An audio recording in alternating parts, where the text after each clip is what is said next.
some of you are helping former Mormons to make the transition into Christianity, into Christian faith, and thank you for doing that. Sometimes it can be frustrating when the person that you're working with starts to flip-flop in their journey. And when I say flip-flop, tell us what we mean by that.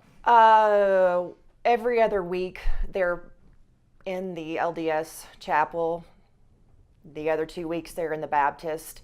A lot of times you'll see on social media, for example, they'll go from doing Bible verses to doing conference quotes and whatnot. Yeah.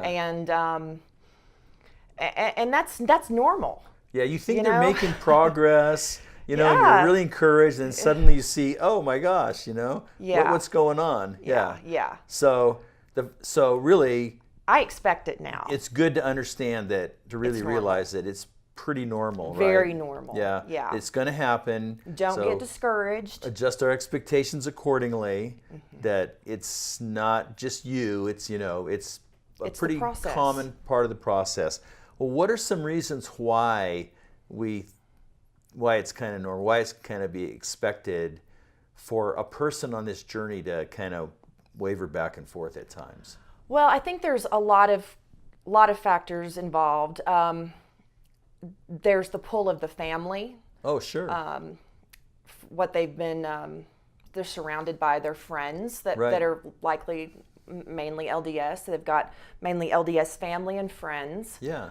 And you want to please them, or you want to stay. Yeah, so you're pulling here, and then the friend says, "Hey, let's do." And so there's those relationship ties. Yeah. Yeah, and they're riding the fence, and when they know that they are not getting what they need from the LDS church, they're still going back, Yeah.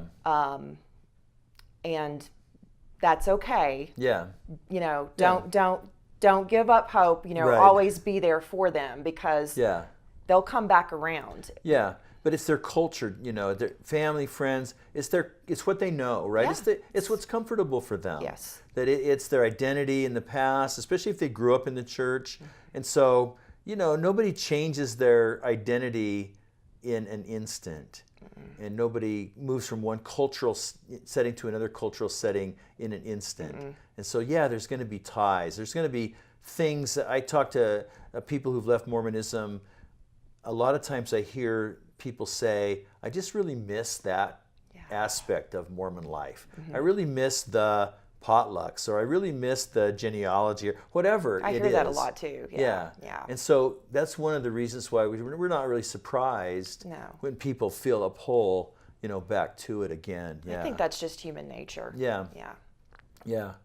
And so, you mentioned when that happens, to number one, not be surprised. Right. And number two, we want to kind of hang in there with them. Yeah, because I think that, God is obviously moving in their hearts. And if there's anything they need someone who knows Christ and is there for them in Christ and loves them unconditionally and has patience. Yeah. So, yeah. Yeah.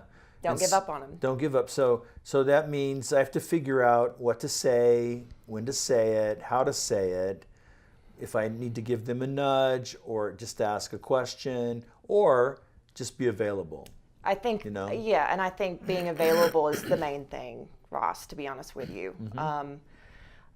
Because you can walk a fine line of being too pushy, and boy, does that rebounds really fast. Yeah, it really Yeah. does, and it happens all too often. Yeah. Because Yeah. they're still learning to trust you, and they're still figuring a lot of things out. If I get too pushy, they're just going to bounce hard back the other way a lot of times. Right. Yeah. Right. So just be available. Be available. Be constant figure. Always there. Yeah. That's just most Yeah. important. Always thing. have conversations that aren't about church, maybe. And, Get to know them. Get to know them. Yeah. Yeah. Find out who they are. That's great. That's super helpful. I don't know if that's going to happen to you soon. It might have already happened before. We just want to encourage you to be patient with that person, and this hopefully helps you understand a little bit about how to navigate that situation when it happens. So thanks for helping. Thanks for watching today. We hope this is an encouragement to you.